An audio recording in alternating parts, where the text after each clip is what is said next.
All the special people, right? Alexa, turn off, Alexa.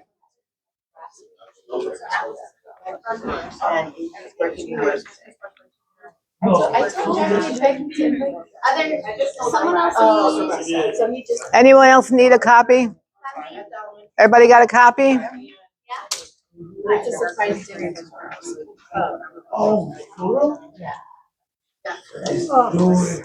So thank you all for coming. If there's anyone who's new, can you at least just say your name so that we don't,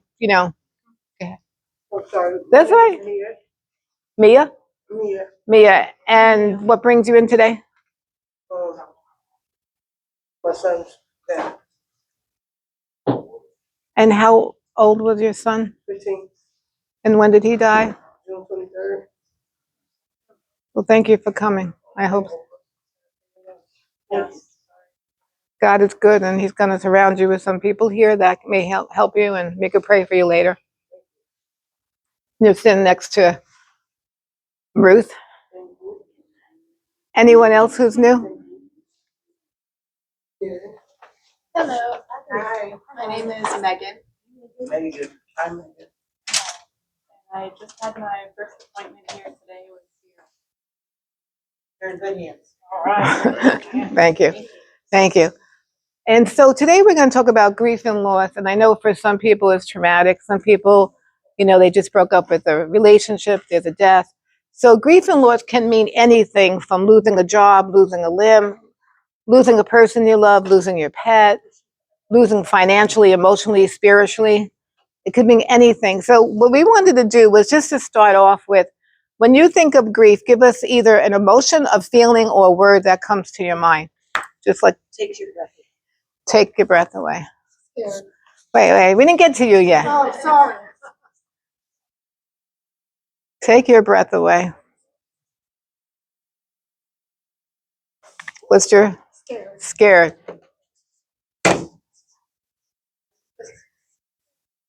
Anything comes to you, Megan? Heavy.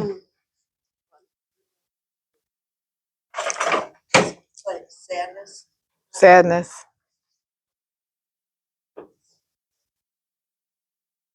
No words. No words. No words. That's good. No words. Overwhelmed. Overwhelmed.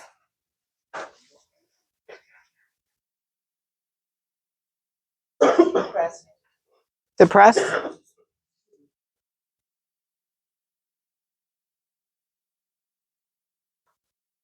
Alone. Alone. Emptiness. Emptiness.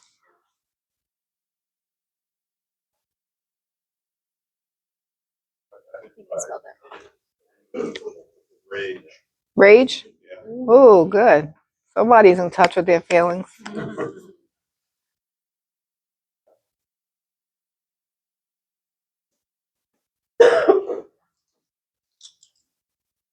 Eye-opening. Eye-opening.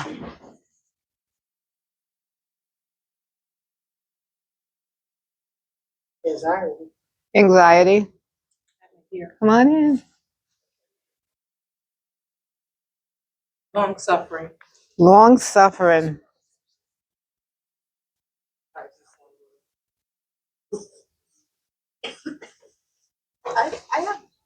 I think of change. I think change.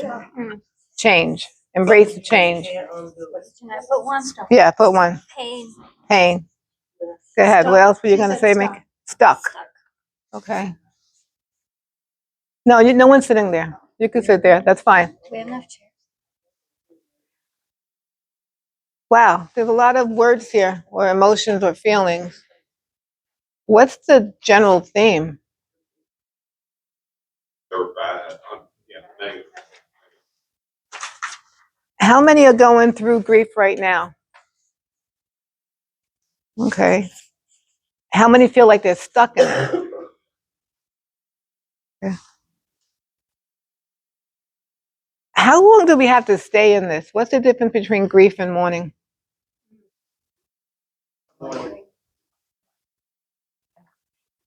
Grief, like deep Suffering lasts longer. Grief is what you feel inside, and it's personal. Mourning is what you see on the outside. So nobody grieves the same way. Nobody mourns the same way. Grief is what you're feeling inside. Mourning is what you see. But a lot of us assume we meet people and we're like, they're not, what they see may not be what they're feeling. And sometimes there's a disconnect, right? So when we look at this, hold on. I think of this. A ship is safe in harbor, but that's not what it's built for. So when we're grieving, we come in, right? We draw back into ourselves and we kind of rest and we kind of isolate for a while. But eventually, we have to get out in the harbor again. So how do we get out in the harbor again? So I think that's what we're going to talk about. How do we go from that feeling safe in the harbor to go out in the sea and start living life a little bit, experiencing things, feeling more connected with people, putting down, like some people keep a room the same 5 years after someone dies. The room looks exactly like it was when they were a kid. They didn't throw anything away. And then you have the other extreme that you walk into a house and there's nothing at all. So you have people on so different extremes. But sometimes I think of grief, I think of letting go and moving forward. So what gets us stuck in the cycle is what I think you're going to talk about, and I'm going to talk about it. The way I think about it is right now, if I tell you to tell me when you think of a loved one who dies, what comes to your mind about that loved one? What would you say? It's joy. Joy? Joy. Okay, so you have already changed your perspective. I actually, when my dad died, like the moment I had joy for him, I'm like, lucky you. Like, Wow. you were able to let go. Like, I didn't realize it takes a long time to die.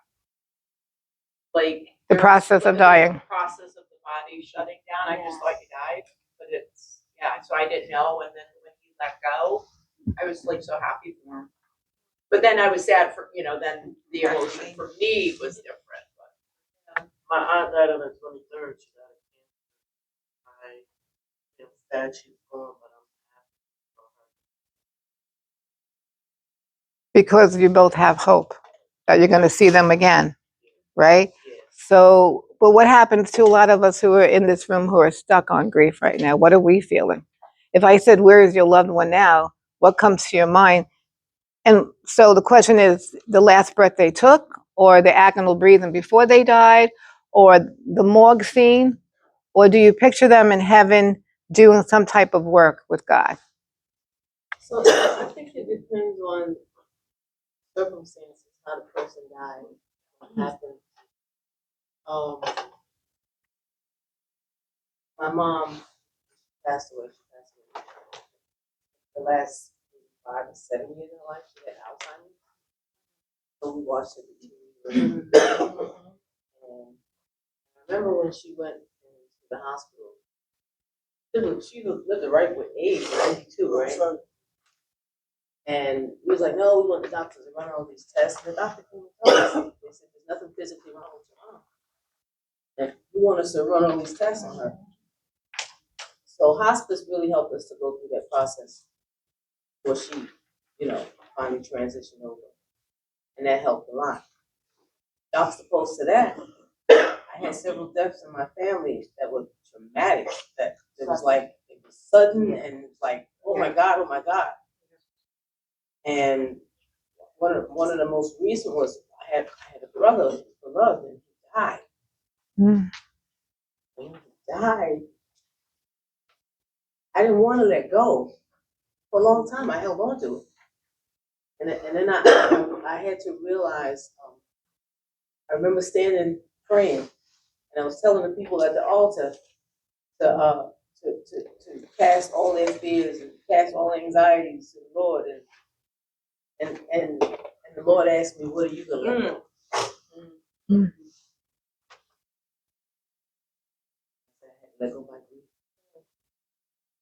I was grieving. It was horrible, really. It's a process, right?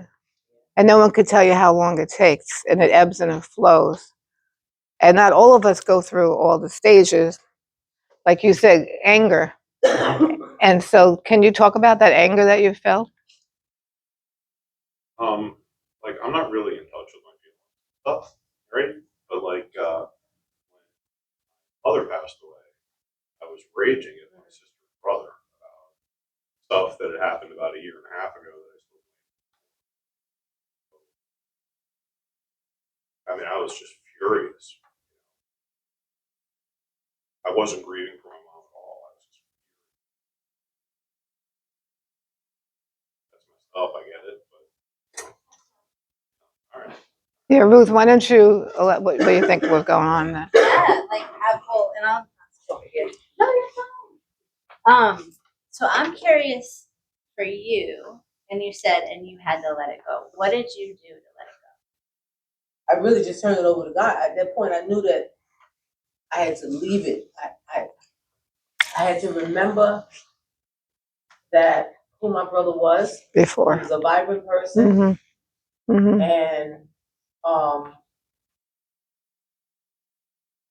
and I had to remember how in his transition was hard on him. He didn't deserve the transition at the end. go? Yeah. But I had so many good memories. I have so many good memories Of of my course, brother. yeah. And when you're even talking about this, do you feel anything? Yep, I do. Where? All up in here. Yeah, yeah. Yeah. And that's the key that I'm kind of here to discuss, right? And even just to address the anger piece, it is so normal to feel angry. Not even just about how it happened. Not that you're not, just that it is a surface acceptable emotion to the grief. It's kind of like a gateway to that. It's easier to display anger sometimes than sorrow. Just depending on who you are. Sorrow could come real quick, and then the anger piece might be like super untouchable based on our upbringing and that like this is okay, but that's not okay, or however. And it does often also reflect based on if you're a man or a woman as well. So that can play a part also. So, the next slide is stages of grief or not. So, how many stages are there? And do we all go through it? Denial, anger, bargaining, depression, acceptance. But I think at the end we have to find meaning. Until we find meaning, it doesn't really help us. What do you mean find meaning? Find meaning is the perception of someone dies, right? You can be very upset, or you could eventually say, I was able to be their mother for 5 years. Rather, like it's almost like you empathize with other people and you say, wow, I was blessed that I was able to see them in the last 6 months. So finding meaning in their death and in their life more so than in their death. And for me, I didn't even know that that's what I did. But my mom, I lost my mom 20 years ago. But I lost my dad when I was 6. And so that memory that did something to me. As a child, I swear I remember, as a child, that's the only really thing I remember about my dad. That as a child, I remember being down here and just looking up at all these people. But when my mom died, I was angry because, like Angela, I saw my mom in the hospital Saturday, and I said, "Stop fussing with the doctors, Mom. I love you. Just go ahead and do what they're saying. I'll see you tomorrow." My mom got in trouble during the night. Tomorrow never came, and I was angry. But then I had to I'm like, she's gone, she's gone. I'm only 44 and she's gone. But then I had to turn it around. I said, at least I had her for 44 years. I started saying that to myself, that at least I had her. That's where you have the depression and then there's an upward. You start, finding how to reconstruct your life, and then you find hope again. So a lot of us here, we carry hope for each other when we don't have hope, right? People stand in the gap. I think that's why we're all sisters and brothers in Christ, because we stand in the gap for each other all the time. And sometimes it's like, whose hands had to be held up? Yes, Moses. Yes. Moses' hands had to be held up. Thank you. So sometimes we're just too weak to do it ourselves. It's not that we don't have any hope. It's not enough to sustain us. And sometimes you don't even have to call people. People just show up because I think they're angels sent here from God to help us. I have to say something. I am a member of the House of Praise. Been attending that church for 3 years. And just like Vera was saying, we find hope in each other, but when we accept the Lord as our Savior, He comes and dwells in us. And, so when you think of like, hey, that person really encouraged me, or hey, that person did something really nice for me, like it helps to say, you know what, I know the word says every good thing comes from God. And you have to look past the person and say, I see you, God, I see you in that right now. And I see him here right now because I had no idea that this was happening, and this was my first appointment. And I just so happen to be struggling with grief and loss, so it just like there's no coincidence with God. So I know that like if you lean into His word and ground yourself in Him and trust Him, He will bring you where you need to be. Yeah. Amen. Thank you for sharing. You're not alone. You're not alone. And we've all been there. Acknowledge like so much importance and yes to relying on God for all of it. Absolutely. And we also want to be careful to not almost disregard or bypass the emotion that we feel. Mm-hmm. So meaning like if we're feeling it, it's so hard, and then we're like, God, just take this away. That's not helping the emotion actually come out. It's important to just say, be here with me in this. Help me to process through this, not like kind of stuff it down or ignore, or like whatever is alive gets to be there because He gave us these emotions.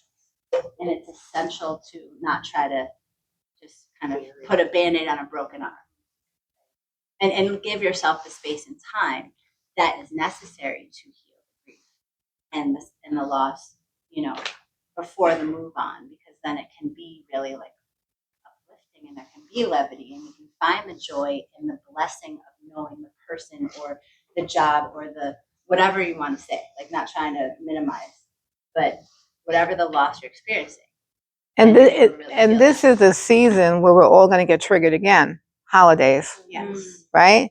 So the longer you live, the more holidays you have without your mother, your father, your sister, your brother, right? Or your animals or your pets.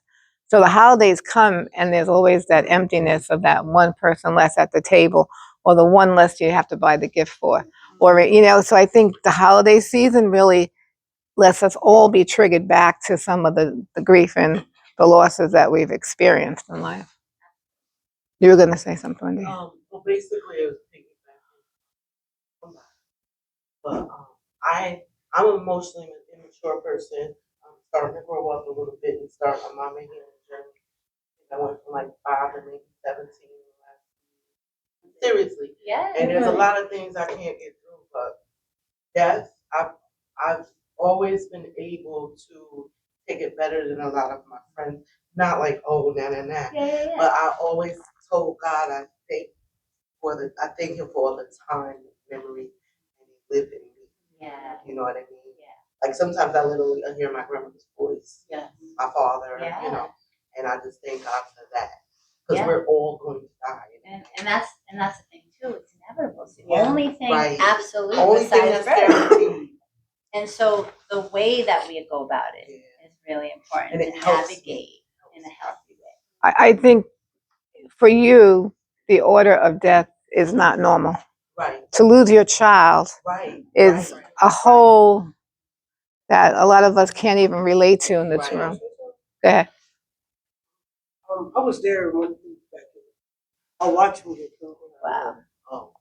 He was coming from the hospital for a toothache. For him. I didn't want to go. He demanded me to go. I didn't want to go. and the boys got on the bus and set him up. And the killer ran right past me and called my baby name. And I'm sorry, it just, and he killed him right in front of me. So I'm dealing with it every day. I'm having nightmares and I can't sleep. You know, and I'm trying to find a way. I've been praying.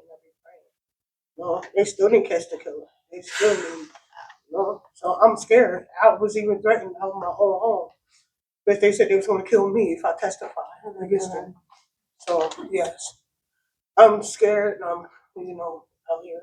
What do you need right now? Just let it out. Just Do you need to yell? Do you need to move? I did all that, but it's like, still. it's still there. So I'm what do you scared need to right even now? catch the bus anymore. Yeah. Because I don't know if they're on the bus. Because that's where they was set up on the bus. Last time I seen them running up the stairs to check to see if my son was okay. I seen his body just dead right there in the front of me. I'm sitting there holding him in niggas. Yeah, I've been through a lot. You know what you should hold on to, and I don't know why I'm saying this. I think before the body stops, the spirit and soul leaves. Yeah. So your son was already ushered to another place before Yeah, because the all I coldness seen of was his eyes, and he wasn't talking. He looked dead stare, and I kept checking for his pulse. It wasn't there. It was gone. He was already gone. Then they came, the ambulance came to revive him. Then they took him to the hospital. Then he died again. So I couldn't see him like that anymore. I couldn't. I didn't even. I went to the see his body. We had the funeral. I had a. It was open casket, but when I walked in, it was closed because I can't see him like that. I just want the memories. I don't want him like that. that's because that's not him. Yeah. That's not him. He's No. already someplace Yeah. else. So the casket was closed when I walked in because I couldn't see him like that. I just want the memories. I don't want to see him laying there. And that's a good thing. You're feeling it, but you don't need to see it. Because a lot of us, I don't know if people get sick. We took pictures of them, they were sick, and then, there comes a time where you got to delete those pictures because otherwise they become your memories rather than the good memories. So even when, like you were saying that you were a parent, the memory of your brother, a lot of times trying to recall a good memory to try to balance it out so that you're rewiring your brain at the same time, because we tend to hold on to those dark, negative, sad memories too much sometimes. And we forget the joy of the happy times that we've had with them and experienced them. But it's a process, so allow yourself to feel those feelings and emotions. It's only been like 2 months, 5 months. It happened in June of this year. So It's very new. Yeah, so I'm still like I'm scared to even go to Albany. I'm even scared to walk these streets or go to work because I'm looking behind my shoulder. Yeah. Just like last month, a dude with a mask tried to give me, like got me up, and I'm scared. I'm like I don't, a person who killed my son had a mask on, so I don't trust people with masks on. I don't, not at all. So I'm scared. You're in a safe place, though, where you live right now with Keisha, and you have a lot of support around you, Yes. and you're getting help for your flashbacks and your trauma. Mm-hmm. Well, that's medication now. So I'm trying to, but I still have, nightmares and stuff. what's your son's name? His name is Sator. Shakora? Sator. Shakora. Sator. Oh. I want to say I'm really sorry about what happened to your son and what you're going through. And just know that God is watching over you and He sees every moment. And your friend is not, there. I was there, yeah. That way, for the body, you already knew you Mm-hmm. were trying to protect him. So pray, read the 91st Psalms when you go to your bed, when you leave your house, when you're in your house. So just ask God to cover you, and those contrails will get what's coming to them somehow. I sleep with my Bible underneath my pillow every night. I read it and then I gave you that 365. Every day read something that's uplift.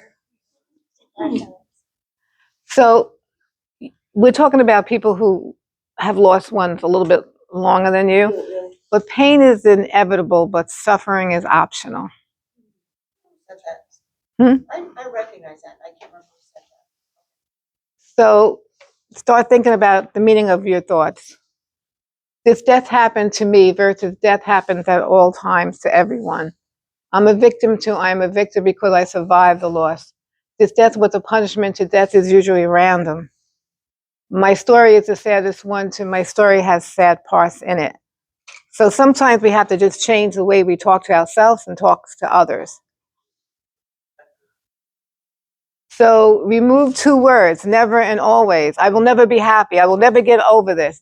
Get those 2 words out of your vocabulary because you're actually manifesting. Words have power and meaning. Excuse me. I'm also, I'm sorry. Don't be sorry. But I lost my father over violence, my brother, my cousin, and my best friend. So you have any more children? Yeah, but they living. Okay. So then you have to pray to break generational sins and curses in your family line. Yes. You need a lot of prayer warriors around you for that. Yes. This would be good for people that suffer, this message for the people that, it's like, why did this happen? How did this happen? How could this have happened? And they just keep Dwelling, rationalize obsessing the on the whole negative, thing. right? Yes. Good question. Yeah, people do question God. And Well, one day we you'll can question see. them, but we may not get the answer. to Right, that. right. No. And so you change the meaning of the event, and the thoughts are symptoms of unhealed wounds. If I keep on thinking that way, I definitely am not healed someplace. If I can't take the clothes away after a year someone dies in a room, there's something wrong with me. I'm stuck in that muck, right? The victim. And recently I did 2 things, and it's kind of nothing, but to me, it was the bigger 2 things that I've done. I had to get rid of his car. And so going in the garage and even going in his car seemed very odd to me, but I said, no, the car has to go. And the last thing I did was I had Christmas lights up for 2 years because he couldn't do them, and he did such a great job in making them look pretty for me. That was his love language. I didn't want to take them down. So someone was cleaning the house and putting all the furniture away for the winter, and he said, what are you going to do with these Christmas lights? So I prayed about it. I said, you know what? It's time to take them down. But taking them down was like I was taking a part of him away. But then I realized he's in my heart. But, it's been 3 months, so it's easier, but it's a husband, it's not a kid. So I'm not saying anything to you.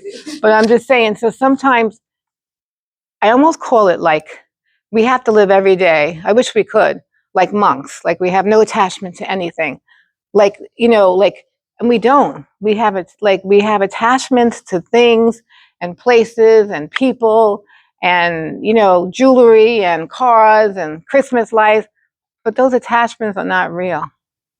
So sometimes it's good to purge some things that have that meaning and it's holding you back from really going to the next level and living again.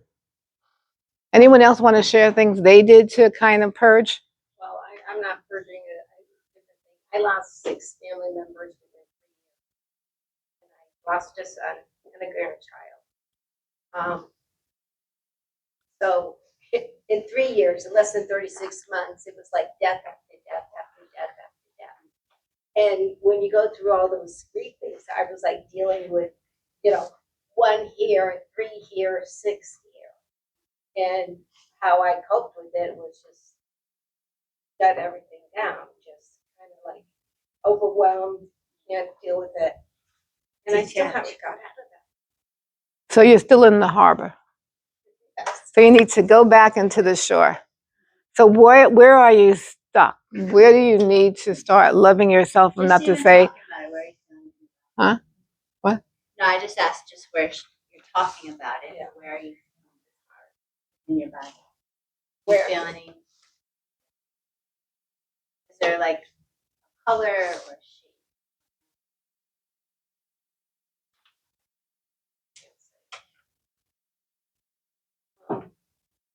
Your parents, you understand they're gonna die. That's, you don't expect.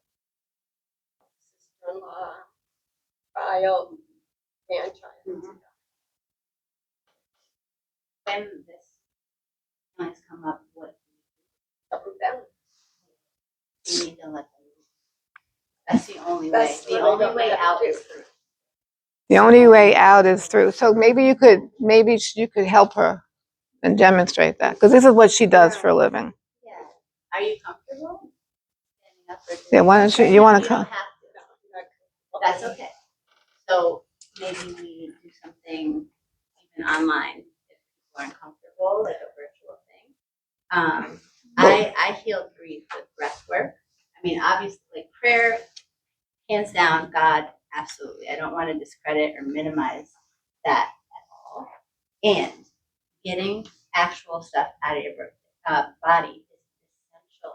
Like I had a miscarriage, but I went pretty quickly through it with prayer and breath work because I was allowing any grief that would come to move up and out. Anytime it would hit, I let it be present and I allowed it to happen. That is so essential for anything hard that is being experienced to just allow it. To not judge it of, I'm not over this yet, to not try to avoid or stuff down or, I got to get on with this or keep yourself busy. Like there's so many things that we do as coping strategies that are helpful in the moment, sure, but they get really old because that's not what we actually need to just let Is ourselves there have that anyone space. else here who might want to volunteer? Who feels like they're stuck and they need to move through Well, something? do you have a Bluetooth speaker or no? A Bluetooth? Speaker? I don't think so. Okay. I don't know if my phone will be loud enough, but You want to try it? try. Sit there. I I'll sit here. Whose is also that? want to say that Oh, this is hers. why I said eye-opening as my word is because my friend, January 1st, I found out, had a preventable death. I'll just say that. And she has two children about the age of mine, even younger. She had lost her husband 2 years prior, so she was the sole parent. And now she's gone. Oh. And she loved her kids. And it really struck me because, of course, I could resonate. I could see myself in her. And it was eye-opening for me to be like, well, she can't live anymore, so I have to be so alive. I have to allow myself to live life on purpose. And that's the thing is that a lot of times we get caught up in who passed and we miss them absolutely. And would they want that for us?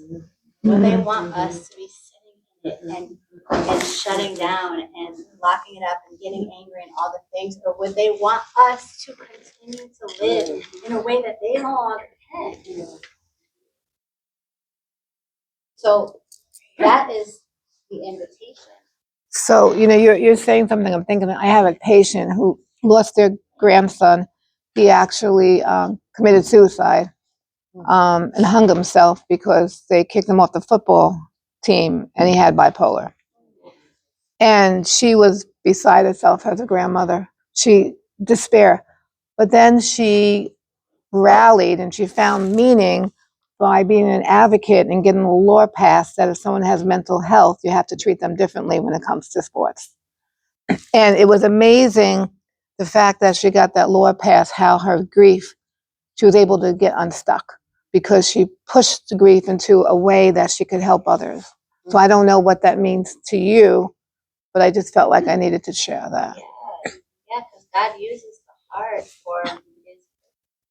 And it's like, what do I do with this? What is the lesson for me? And what do I actually have an opportunity for? What kind of renewal can this actually allow?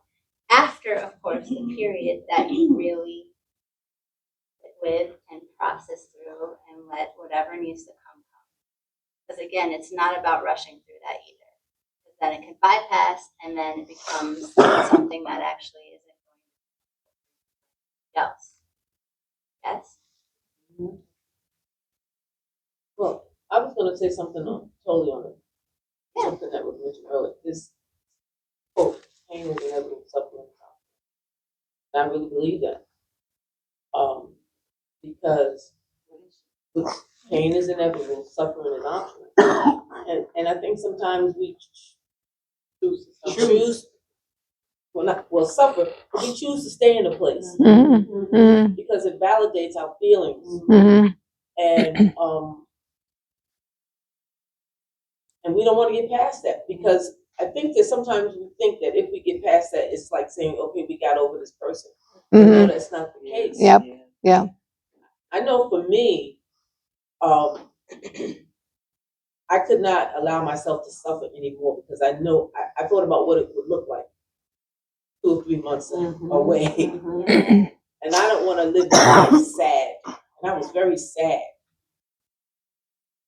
And I remember I went through a series of deaths in my family.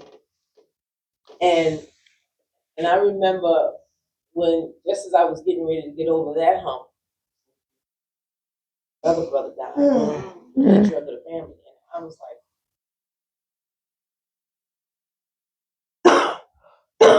but knowing where I was before with the other brother, I knew I had to find a way to honor this brother as well, because I just couldn't stay in the same place. But initially, I liked to stay there. I stayed there because it validated all of my feelings. It validated my sadness. And I'm a Christian, and I love the Lord, and the Lord loves me.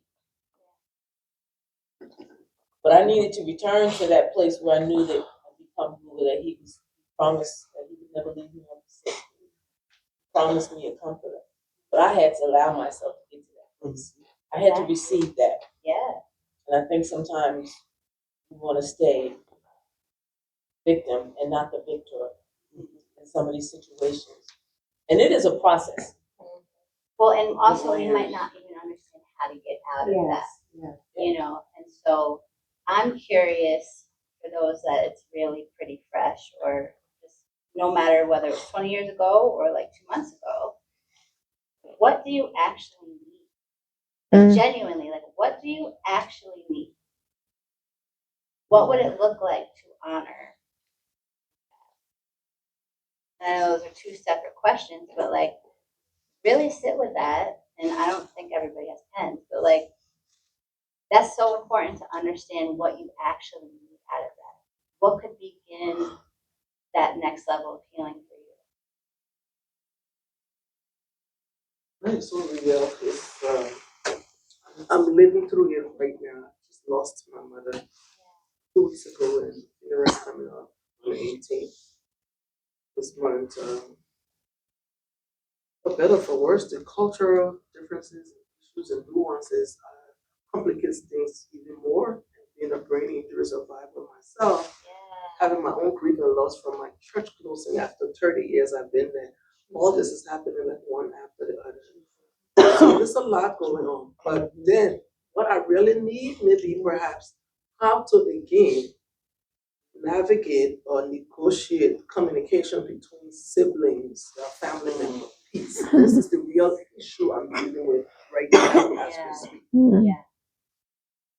Yeah, and I mean, that's such a key point too, is because something traumatic happens, and then you expect that people that you know and love, but maybe act a certain way, or used to acting a certain way, or maybe will just finally be different. But that's not necessarily true. And so what do you do? They'll have your own back, and understand that how they show up in one area is how they're always going to show up potentially. And even a traumatic experience isn't going to necessarily shift that. Might even make things worse from the way things are working on. So that's why it's like, for you, yourself, and you, take them out of it. Yeah. Like, Yeah. what do you actually need? The simple word is sanity and peace of mind. How do you get that? I don't know, because really with literally 2 screws in my head, 2 aneurysm cord. I call them 2 screws. Wow. Not to make life, not to make light out of this. No, that's very, beautiful very that you're still here with situation. aneurysms. I mean, humor sometimes help, but sometimes the joke, nobody gets the joke, including yourself. You know, especially when the joke is on you. You know. or when it seems like the joke is on you. I'm not taking ownership of anything negative. I'm trying to be strong and stay and remember the good things that I experienced before my mother. Yes, yes, yes. The positive things that I did for her in her life, honoring her where she could actually see it and feel and experience it. And not try to have this big fancy show for the public, spending all the money when I wasn't even speaking to her before she died. Yes. And this is where I find myself, contentious relationship with some of my. I'm sorry. Yeah. But why No, sorry? But it's true. But you have to let go. You have to let go of them. Let them do them. Yeah. You have no control over them, and you never did. And probably through your whole life and childhood, you were like like you were with them. So you have to focus on you and your mom and what mom meant for you, and leave them out of it. You're not going to fix that, because whatever that is now has always been there, but now it's 10 times worse. Yes, now they're looking for a way to amplify the situation, and you want to have a big celebration and want to throw all this money that you don't have and expecting someone to come up with, but yet you Don't want do to it. go to Yeah, death no, you certificates don't and have everything to do else. it. You don't have to do that. You don't have to participate. That's on them. You do what you can. Your mom knows you. Feel guilty. Don't let them make you feel guilty. Because that's another piece of it. It's like, someone passes away and then we are like, I'll look wrong or bad if I don't do this whole thing the way that people are expecting. Yeah, I'm the oldest child on that, So that falls on you to Yeah. arrange a lot of the stuff. But that doesn't have to be your story. Are you in charge? Oh no, good question. No. Yes, that's why I'm asking. No, no. I mean, technically I should be, but no, I'm not, and I'm not trying to fight that position. Geographically, I'm 5 hours away from it, so it's consoling to some extent. I mean, Yes. it doesn't change the story, but it just makes it, kind of navigating it a little bit better. And the reason I ask you that, because when my mom died, there are 4 of us. I'm the baby, but I was in charge. My mom put me in charge. My mom told me what she wanted. My brother, who was the second eldest, he wanted to change things. And I said, no, this is not what mommy wanted. I'm not doing it. And my brother, who committed suicide in 2019, went to his death with me and him not really having a relationship, because I would not change what my mother wanted. And I don't care, because how they treat you in life is how I treat them in death. They did this, or didn't do. They did or they did not do. And you let them carry their guilt, but you do what you need to do for your mother. And you remember your mother, just your mother. Don't pay attention. As a pastor of mine said when my play mom died, do not pay attention to those distractions. Those are distractions. You honor your mom and love them from afar. You love them from afar because you have situations that you don't need and want. You honor your mom and forget them. I'm sorry, it's easier said than done, but you have to stand in the truth. You have to stand in the truth, and that's the truth. And if they wanna have a big show, let them do it. Let them have Let them. it, but don't that's you what this pay is. for Let them do it. nothing. You don't have to show up to the big fancy show. You remember your mom in your heart, and she knows. Yeah. She knew what you would have done for her. Let them spend their money. You don't have to add to it. Just let them. That's all I can say. Just let them. Let them. Bring your popcorn Because you and know watch what? You the gotta think show. about your health. You got 2 screws in your head. Yes. You have to worry about your Yeah. health. You can't let them stress you out. Don't do it. Because in the end, it's you that's gonna suffer if you let them bring you down. Don't let them do that. A phrase that I use So this is Margie This Wood, helps for me. those who don't know. the most is I finally, at almost 85, gotten to the knowledge that other people's opinions of what I do is none of my business. And just saying that. Yeah, It's yeah, not yeah. business. Who owns the problem? Me, solutions. I was me and my mother in that unique relationship.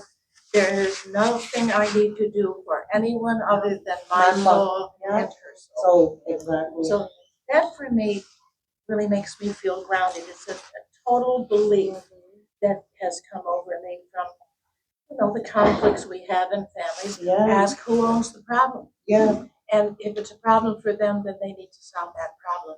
But you do not need to make it difficult, nor get excited about it. You know what you guys. Thank you. Been listening to Oh, Angela, that's Angela about holding on to validated for sadness and, really having a hard time letting go of those feelings. I wonder, is there guilt associated with that? Like, what if I let go? Did you feel was there any guilt? No. Okay. Is that what you feel? I just wondered, again, I'm listening to her story, and I'm But wondering to if your- that's something that. But a lot of people have that. To your A point. lot of people do. A lot of people hold on to guilt and regrets. Yes. I should have done that. I could have done that. And they think that no matter what they did, they could have saved that person, but they couldn't. But they believe it in that their psyche believes it. Yes. I have a sister who's struggling with it. She just said, I just can't. I can't forget. She's really struggling. Another thing though, instead of I can't, we might say I won't right now, or I don't know how to. Yeah. And it's getting to the knowing how to release that from our bodies, mind, spirits, our sacred connection.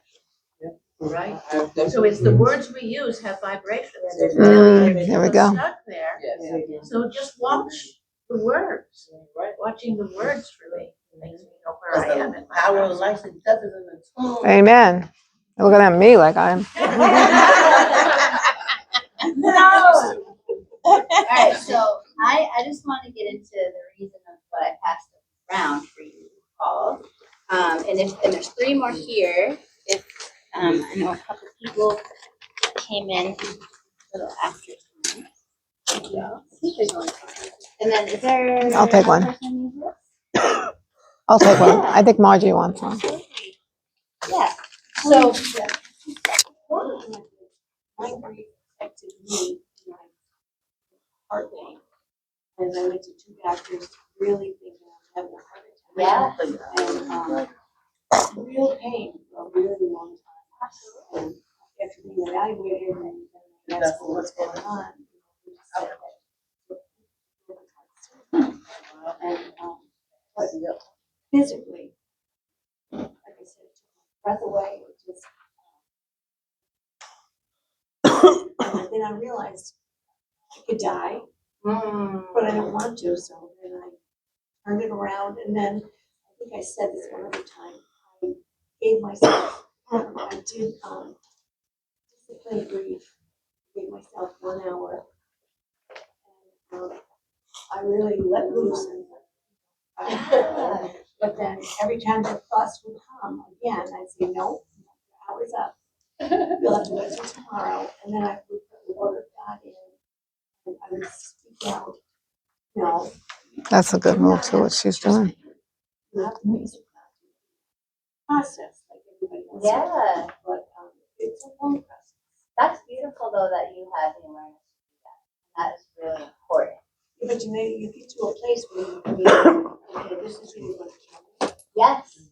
And it could have, or I'm not gonna let this happen to me. Yes. Mhm. And then once when I started doing my hour of grief, the chest pain. And that's so beautiful that you set that time.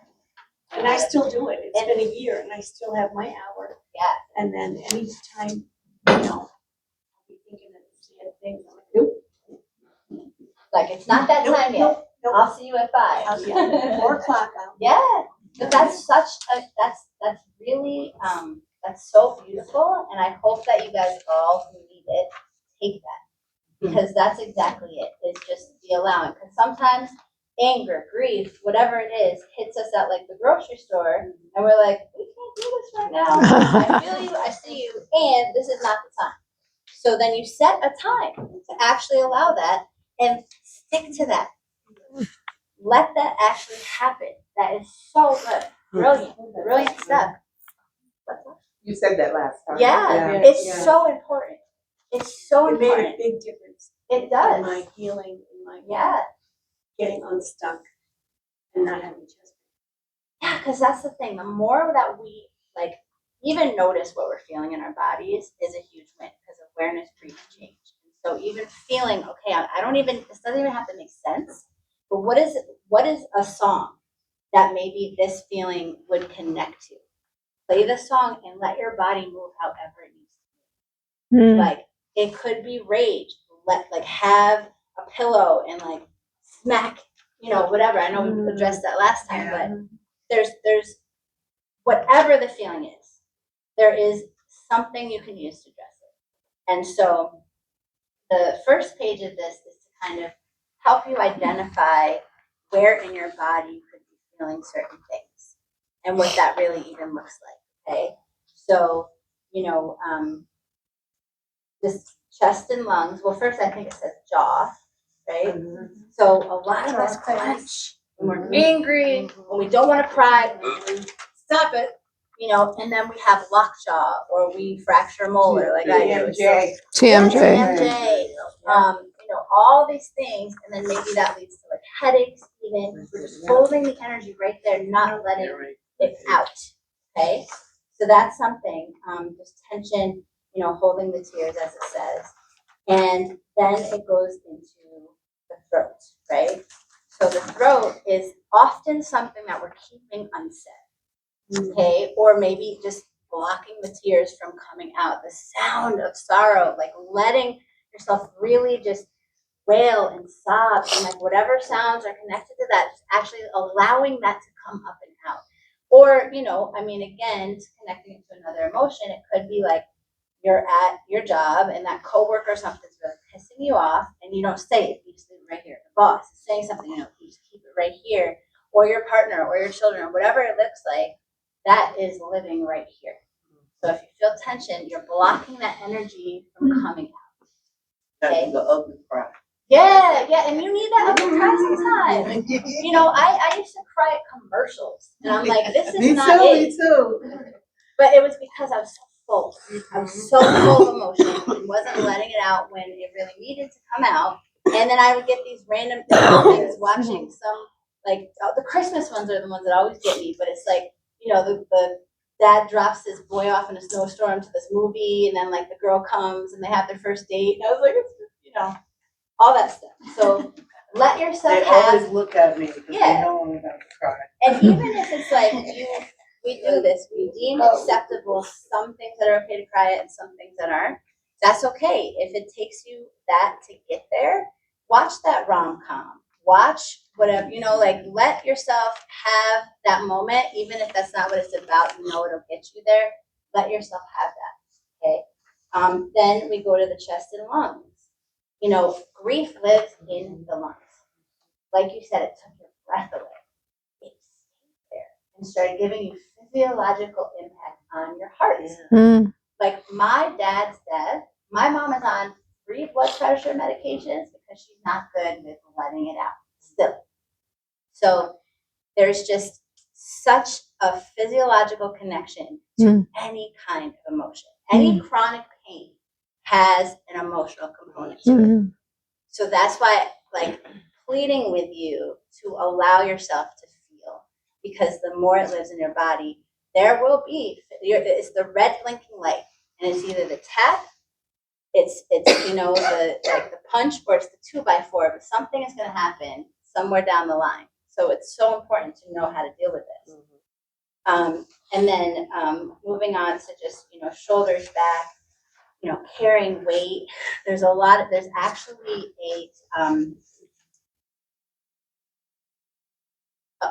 actually a personality pattern called the enduring pattern, and it develops within the first 5 years of life. But even if you don't have that, when we're carrying this heaviness, we can actually hold or even put on weight and hold it because that energy is still there. So again, that's how it can affect, the weight on your shoulders. I feel like I'm carrying the whole weight of the world on my shoulders, or even literally just like actual weight can be there. And it's even affects your posture. So just even noticing how you're carrying yourself. And like how much effort it actually takes to do like this versus if you let yourself be in that alignment, and even if you don't feel like being like this, just again kind of, nope, not doing this, I'm gonna do this. I'm gonna just keep coming back to this and getting in the posture of that. The gut belly, knots, emptiness, nausea, the stomach is a big one. I mean, who here after losing someone or something loses their appetite? I did. I did. I didn't eat for days. Absolutely. So normal. Who here can't stop eating? Yeah. It goes both ways because that's a coping strategy. Absolutely. Absolutely. So it's just being in the notice. Like these points in your body are just helping you be aware. Like, oh, I feel this. Oh, I feel this. What's here? What's happening right now? What am I feeling? Just to start having that awareness, okay? And then just overall fatigue. Of course, you're feeling lethargic. You're feeling shut down. It's called like functional freeze. I'm sure that's kind of what maybe you've been in for a while because you get up and you do the essential things, but you're kind of like on autopilot. It's kind of like looking at the clock, hey, can I like just go to bed now? Like all this, like there's not the like the flavor of life. There's not the Joy, colors, the brightness, the aliveness. passion, joy. Yeah. Yeah. I'm at that space right here. In that space. Yeah. Well, it's so. I don't even know how to cry sometimes. Yeah. So, and there's so much to be done. There's so much anxiety. Well, that's the no thing. Emotions. Yeah. Just tired, lethargic. So it's kind of like for you, what's the lowest hanging fruit or the most accessible emotion that you can even get to? It might be anger. It might be, before the sadness or the grief or whatever it is. It's whatever feels the most present is in your system, or even feeling something in your shoulder and then just letting it move. Just letting it move. Like, what does it want to do right now? The truth is, all these other symptoms from TB, being a TBI survivor, trigeminal neuralgia, fibromyalgia, neuropathy, things wrong with me. I can't even say on national TV or can't even pronounce. Yeah. I'm dealing with these things which nobody else tends to see because brain TBI is a physical injury.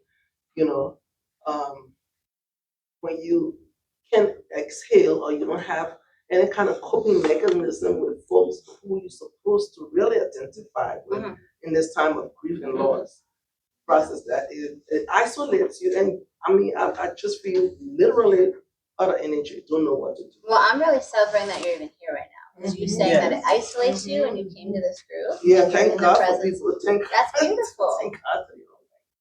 The timing has always been perfect when I show up here. Well, I'm glad. I think God is watching. All the time. All the time. Yeah. All the time. So maybe one of the steps is thanking your body for telling you what is right for you in that moment. Being grateful to the blessedness of the way your body is treating you, even in all of this pain. I hold it here. That's really interesting. Thank you. Maybe I just need to focus on that. Send it a prayer. But own it, love it, and my next thing is that somehow God has a funny way of connecting me with people in situations that tells me that He is working through the details of my every situation. Because there's no happenstance, there's no coincidence that I'm here. It has to only do with the hand. Well, and I mean, the fact that you had 2 aneurysms, I just can't, that blows my mind. Like that. Oh no, that went from here to close me up. That's what I'm saying. It's like, you're here, you're still here. So you're not finished. He's not finished. Right.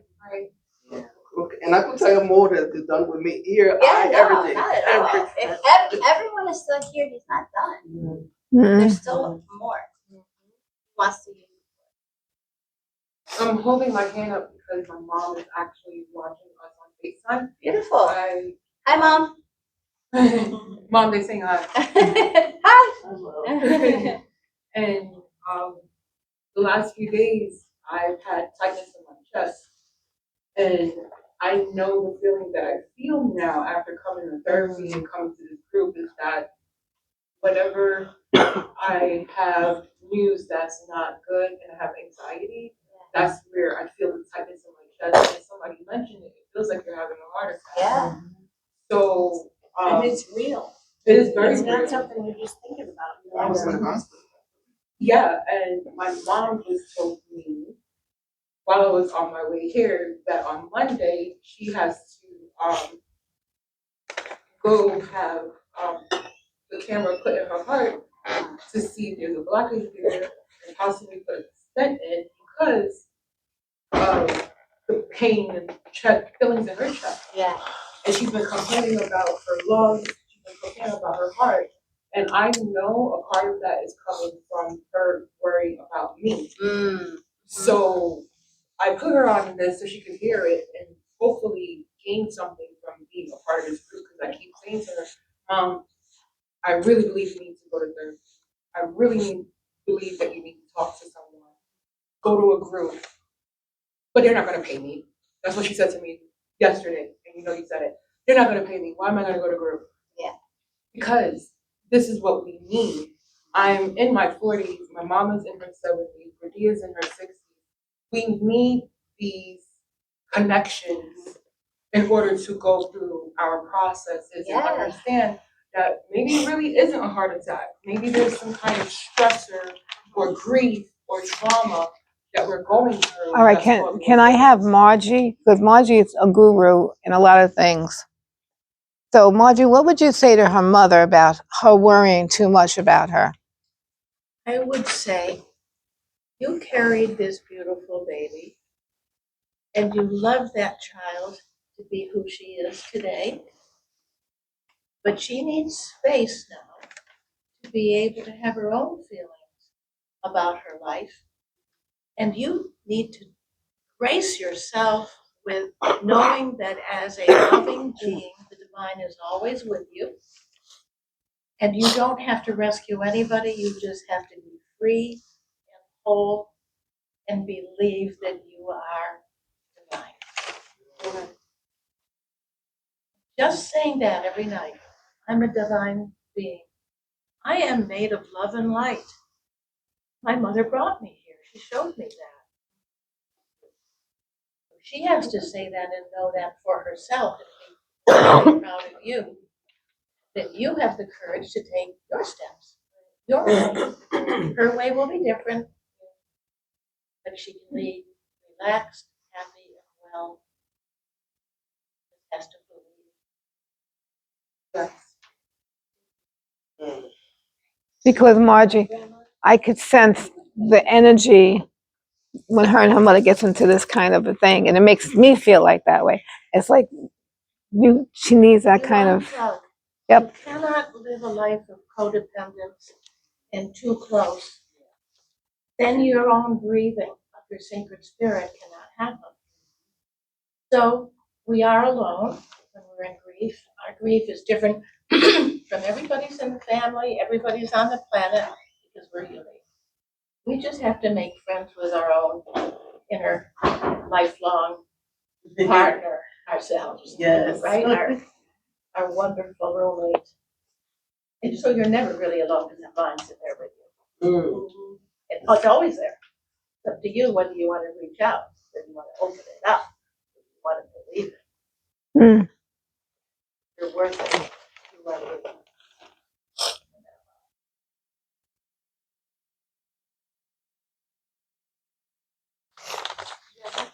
And absolutely, that was beautiful. As I was listening to the young lady talk, being a mother, it just brought to me, and I'm wondering if you could speak to this. Grief is not just about the death. It's not about death. We grieve in living. Mhm. You know, Mhm. we go through situations that cause us much grief. Mhm. And not just momentary grief, you know. And so we have to learn to work through that as well. Well, and just to tap on that quickly, because really beautiful point with that is that there's and you can look it up on YouTube, but Laura, I think it's not Lawrence. It is Francis Weller has something called the Five Gates of Grief. And just to name them, not spend a lot of time on them. Thank you. Francis who? Francis Weller. Weller? Weller? 5 stages of grief. So the first is everything we love, we will lose. Everything we love, Francis Weller. we will lose. Okay, so what losses have you experienced in your life that you still feel the weight of? Is there a seasoned relationship or part of yourself that you missed? I mean, a lot of us, before we're mothers, there's a grieving process that happens. The life that we had, and then the life that now is. Our bodies are different. There's so many things. So that's just one example. The places that have not known love. Okay, like what parts of you were not fully seen, welcomed, understood, celebrated. You know, there's parts of ourselves that we tend to wear a mask over because those we're worried they won't be appreciated, approved of, or accepted. So that is another one. Can you say one more time? Everyone we love. Everything we love, we will lose. Will lose. Yeah. Will lose. The third is the sorrows of the world. I mean, I don't even watch the news anymore because I just can't. I can't. I wouldn't want to get out of bed. It's too much. But just everything going on from our country to overseas is a lot. So, you know, the pain in the world, like what feels the most heavy in your heart? You know, how do you carry that sorrow in your body, right? The fourth one is what we expected and did not receive. I automatically go to like loved ones, right? I don't know what comes up for you all, and if you want to share, I'm so down for that. But just it's kind of, you know, I know personally, like a lot of us, we keep expecting that our parents will approve of us in some way, and then we get a different reaction or response, or our sibling, or our, whatever it is, right? Or our spouse. We keep thinking, if I just do this, then he or she will. Do you know what I have, and Reverend, you're here, and I have a hard time because a lot of times I don't expect anything of anything, so I don't get disappointed. But yet, you know, then I say, am I supposed to expect things of people? But I don't know. I never have an expectation of anyone. Yeah. And I don't know if I'm the only one that thinks that way, or it just because really the only one who's not going to disappoint me is God. Yeah, Everybody else is going to disappoint me one way or the other. And I think that's a really helpful way to live and function. And it also makes me question what happened when you were younger that made you formulate that. Right. Oh, I know. I never felt like I belonged. I just kind of danced through life. Yeah. And kind of almost a disappointment of not necessarily feeling seen or But I found my own path. Well, I didn't find it. And you made lemonade, and there's still like, probably just, maybe you want to be understood more. Maybe you want to be, yes, Spirit. Like, yes. How, even if you're to the beat of your own drum. You know, but stuff like that we form out of necessity, and it's not bad or wrong. Yeah, coping strategies are great. Yeah, humor, that's one of my favorites. You know, perpetual business, let me just fill the plate so I don't have to look at this. You know, let me just not expect anything from anyone so I'm never disappointed. Right. That's not bad or wrong, but it's just, you know, it is. I mean, you expect things, but you don't hold them to these. Well, because people are always, that's the thing. It's like the beautiful thing is that you rely on God and know that He will never let you down, and people will. It's just our human experience. There's no way anyone, even if it's like a secure attachment to a parent, that parent is still going to be disappointed. You know, there's always something because they're just not. Well, if you look at relationships, I'm talking about like a marriage. Yeah. I think a lot, or any type of relationship, I think people get stuck because they almost felt like they couldn't live with that other person. Like it was like, and it's like, who am I without them? And so they don't have their own identity at all. Well, and They same with lost children it. going off to college or something. It's kind of like I have raised this person from completely dependent on living because of me to now, what do I do with my life now? Who even am I now without them? And same with loss. Like, who even am I? Even if you say you're the caretaker of the person that passed and it was a long, drawn out thing, who even am I? So that's the comeback to making sure that no matter what, you are living with the most aliveness that you ever possibly could. You're actually allowing yourself to take in the sunsets and look at and feel the breeze on your skin and take in the beauty of a fresh snowfall and like just like the little things that we tend to just glaze over and take for granted or not even notice. Those are the things that help us feel alive. Do you know what I'm just thinking of? I saw Neil Diamond, Oh, the musical? the musical at Proctor the other day, and I didn't realize his life story, but it amazed me the therapist was in the whole thing, right? And the therapist at the end it was he had Alzheimer's and he couldn't, and he was upset and angry, but he was really angry because he went from the frog to the king, and he didn't know how to navigate the in between. So he couldn't love himself for being who he was. I am. Yeah. So he had to learn to I am. And that's okay. So I think all of us in this room, we don't love ourselves where we are. We have either these high expectations of ourselves, and if we're not down there, we have to be up there, and we can't settle for here. So how do we love ourselves, and how do we lower the bar and say, you know what, I don't have to be like, I'm good where I am right now. Well, or we get too caught up in what other people are going to about us. So we keep those So we other have to get parts. out of the ego. Yes. And we have to get out of the comparison. Yep. Right? So for you, Vera, you were able to, even as a young child, you had that gift of being able to know you were unique and you had your path and you danced your way through your life as best you could, so that when the tough times came up, you knew how to navigate that. Right. You knew what the new steps were because you knew the music. Yeah. And Exactly. we all have that music. Then the other piece is, what if we just decided in the middle of our grief to find one gratitude? You were talking about the snowball or the flower or the whatever it is that we can be grateful for. The sky the other night. I looked at the sky and Oh, it was beautiful red. Yeah, it was gorgeous. it may have been the most difficult last 4 months of my life, but look at that sky. I am divine. We are on a planet where we're supposed to feel all of our feelings and still play. Yes. Play. Childlike. Childlike. It's But you know what you just said? The little ha-ha moments. We don't look at those little moments. Like, we're looking for this big thing. No, let's just go outside and look at the moon, or the bird. That is the invitation.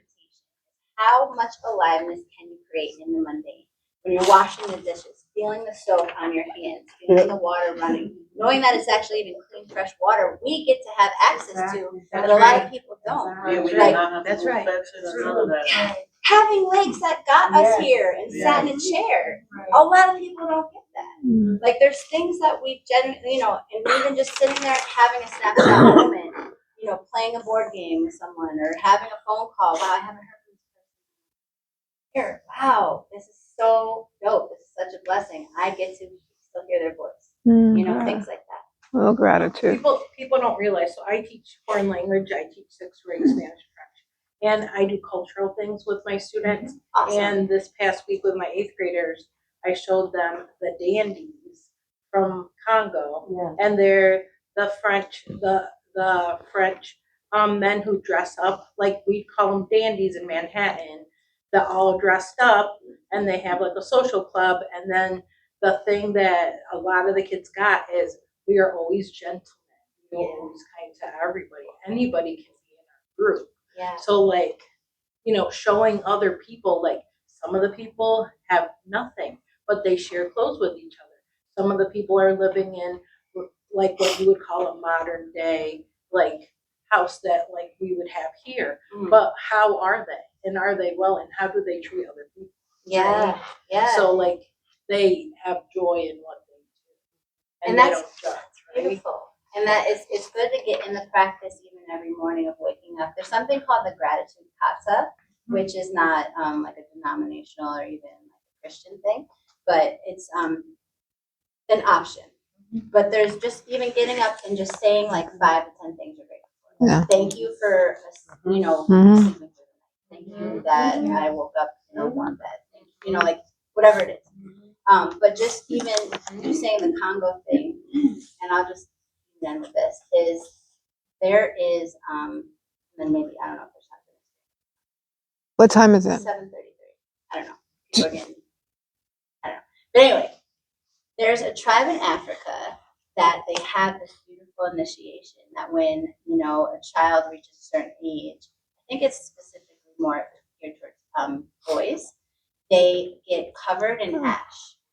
And they actually, they go out, and they go on this like passage, this rite of passage. Rite of passage, yeah. And people, so that people know, the tribe. Mhm. I don't know the name of it, but I know, yeah. I think so. I think it is, Yeah. yes. Yeah. So people know that when they're covered in ash, not to talk to them, not to even look at them, none of that, because they're supposed to send me. Like, actually, I have passed. Like, I'm no longer this person.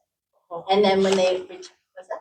Oh no, I'll just listen. Yeah. And then when they return to the village, there is this huge celebration for them. They get a new name. They get, it's just this whole new, like, renewal and rebirth. Mhm. And so that can also be an initiation into something. Mm. It happens in various parts of Africa. Like Yes. West Africa, they have the choral society and they have the Sunday school for girls, the choral for men, for young men. Yeah. And they go through some rituals and training, and the ladies sometimes they use chalk on their skin and all that, and then too. And then they do it for several months or however long, and then graduate to the next level and come out, have a big celebration because they're coming from men, from a childhood, boy, girlhood to being a young lady and wife. So the men are taught to be husbands, young men are taught to be husbands. Yeah. And then it go to the next stage and the next stage. That is a different conversation. Right. Yeah. Yeah. I just, But it can be an initiation. I just want to, before we close, I want to know if Marjorie wanted to say something Well, too. in each one that I'm hearing, Margaret Mead, if you haven't read anything of Margaret Mead and all the cultures she studied, it's wonderful to see this, but I was aware coming over here that it was announced that the American Indians were doing some tribal work this weekend somewhere in the Capital District, which brought me to this whole idea of the importance of when one thing dies or one stage dies, we are moved on to something that could be even more great for ourselves. We have to look forward somewhere in us to. I wonder if I really opened up to this. Like what actually, what else is here? Yeah. I chose to just open it a crack. Yeah, absolutely. Absolutely. And just like the kintsugi, or however you say it. Kintsugi. It's like stuff like this can be shattering, but it's like what else is here to come back together and be an even more beautiful, more priceless thing than what once was. Excuse me, what was number 5? Number 5 was, thank you, was ancestral grief. What is it? What was it? Yeah, like when you think about your family line, are there patterns of pain or silence since have been passed down? What grief might you be carrying that doesn't fully belong to you? And I experienced this on a really deep level where I did a breathwork session, and I was a baby when my father was killed.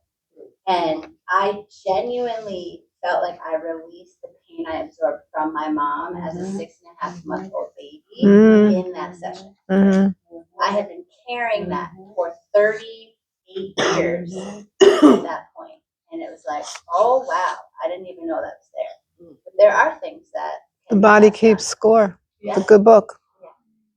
20 years ago, there was something here in the Capital District and internationally called rebirthing. The rebirthing movement is still active in Albany. Okay. It's not seen by some people as being sanctioned. Yeah. But I have found some really interesting things that have happened to people. in the time of their birth. Mm. If the doctor didn't come and had to stop and not push, that child doesn't always feel welcome. Yeah. Oh yeah. And there was a case that I knew about because of a client where she was a twin, but she was the hidden twin. They didn't know that she existed until the first one was born. And so, she felt that the rest of her life, so she began to work with the energy in her body.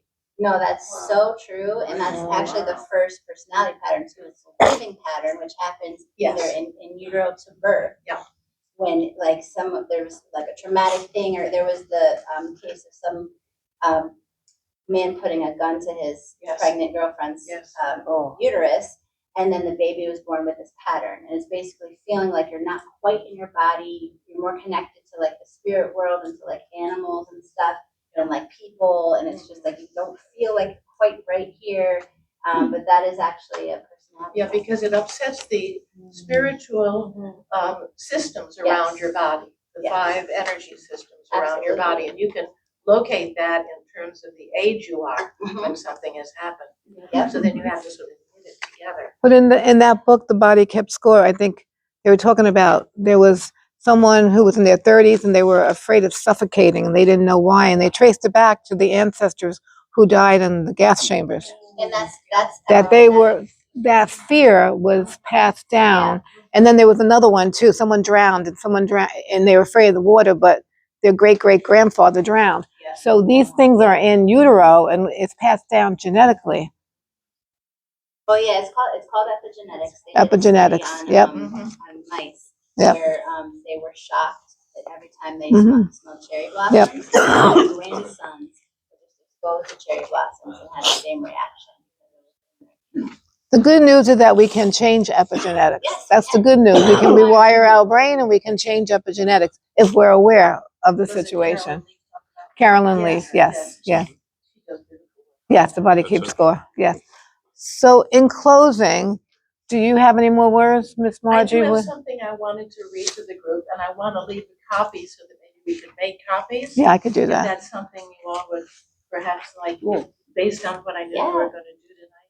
Can I just say, with the second page of what you're given, these are just some tools to try on for grief release.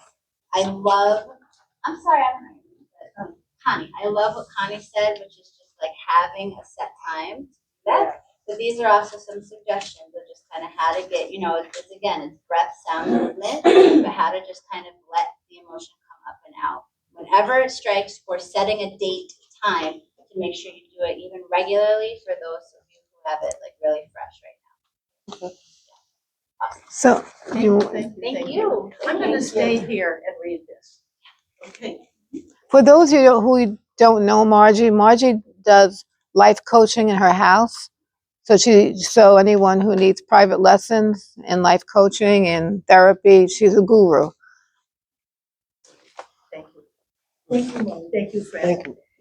We don't get to choose grief. We don't know how or when it will strike, who or what we'll lose. It descends upon us all at once, and it never quite leaves. Whoever has endured loss knows that we don't recover from grief. Recovering is not a choice or a note to check off on our to-do list. Grief is meant to stay within our bones, vessels, and skin. It is meant to knock us down, lift us up, and metamorphose us into something greater than tears and tremble. Rumi, one of my favorite distinguished Sufi poets, was the first to change my perspective of sorrow. With the loss of a friend, he lost a part of himself that was impossible to recover. However, he found a new part that was inspired by grief. The tears he had shed turned into poetry, and the screams he had released transformed into whirling energy. I don't think anyone can explain grief better than Rumi did. It is soothing and comforting when we read the words we wish to articulate. Reading poetry won't bring something we lost back, but I promise you, it will open your eyes. Mm. It will help us see things differently and understand the essence of separation. There is so much beyond pain that we can't see when we're drowning in our own calamities. Mm. So this is what I found rooming.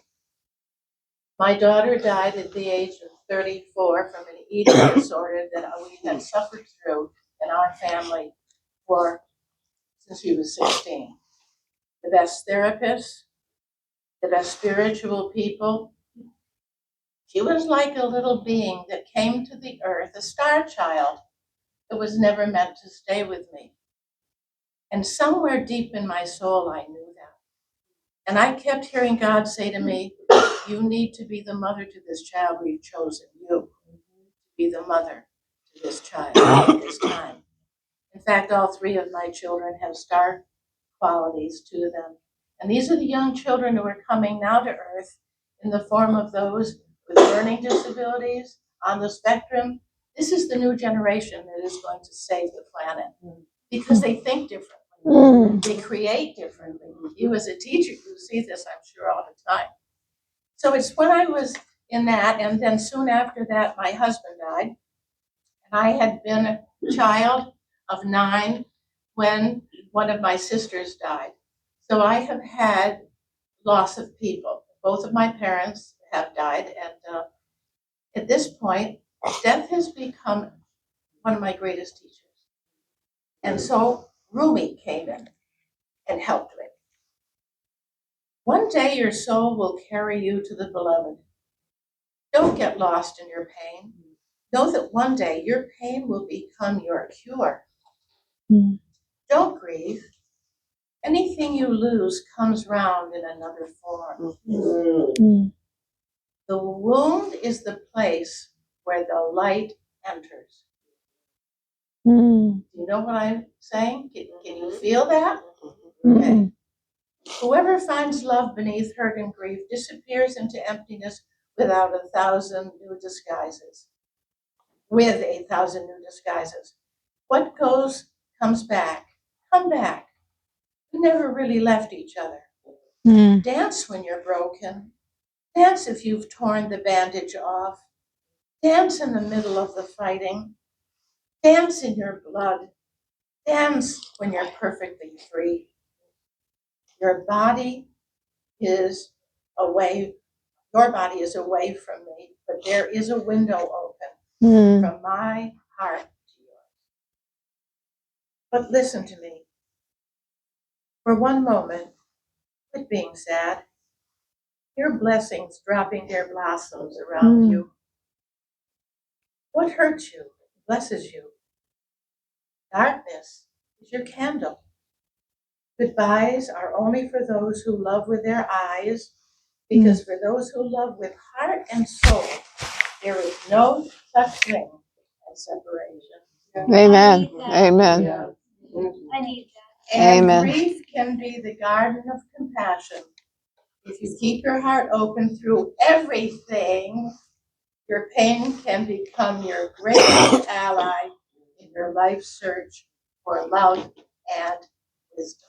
Amen. Thank you. What's the call you were And that's I'll make a copy. RUMI, You want to make a and I copy? have one of these, and we'll make copies for you somehow and get them to you, okay? Thank you. I'll make copies if you want. Yeah. Thank you, Margie. Thank you. Thank you. So can we all? I invite you all to give at least one person a hug before you leave. So can we end in a prayer? Yes. Only one? At least one, please. Yeah. Can we all pray? Can we make a circle and pray? Yeah. No, I'm on the rest with you. Go, yeah. I'll get them later. Tuesday? Yeah, we'll talk about that now. And I need your number. Everybody want to stand up and pray?